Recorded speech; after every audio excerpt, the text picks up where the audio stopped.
په هیواد کې د وروستیو ناامنیو په زیاتېدو او هره ورځ د طالبانو او امنیتي ځواکونو ترمنځ د ځینو ولسوالیو لاس په لاس کېدو د اطلاعاتو او کلتور وزارت چارواکي اندېښمن کړي. دغه وزارت چارواکي وايي په یادو جګړو کې تر ډیره د افغانستان تاریخي ابداتو ته زیان رسیږي. در جریان این دست به دست شدنها یک مقدار نگرانی در قسمت میراث‌های فرهنگی و ابدات تاریخی وجود دارد.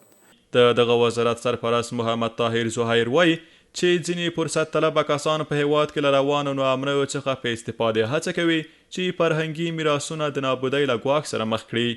و از فرصت‌های پیش آمده و از ناامنی گروه‌های مافیایی معمولاً فعال میشن و سوء استفاده کردن از این فرصت‌ها و آسیب زدن به میراث‌های فرهنگی.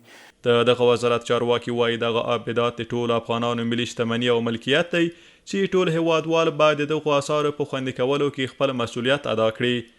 د کلتوري او هنري اړخ غواړم چې پر خپلو هیوادوالو په ځانګړې توګه دغه مهال چې موږ د هیواد په ځینو برخو کې دښمن سره په جګړه بوخت یو، زموږ د لرغونو ساحو تاریخي ابداتو او ارزښتونو مادي او معنوي په پالنه کې د خپل مسؤلیت له مخې اقدام وکړي. د اطلاعاتو او کلتور وزارت چارواکي همداراز د ځینو رسنیو او خبریالانو پر فعالیت هم نیوکه کوي او وایي ځینې رسنیو او خبریالان د اطلاعاتو په رسولو کې تر ډیره غیر مسلکي برخورد کوي.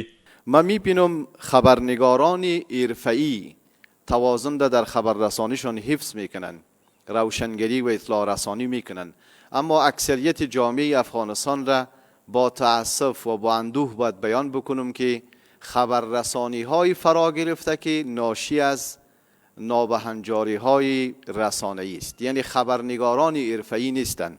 د یاد وزارت چارواکي پر رسنیو او خبریالانو غږ کوي چې د اطلاعاتو پر رسولو کې مسلکي برخورد وکړي او هغه څه خپاره نه کړي چې عامه اذهان ګډوډوي.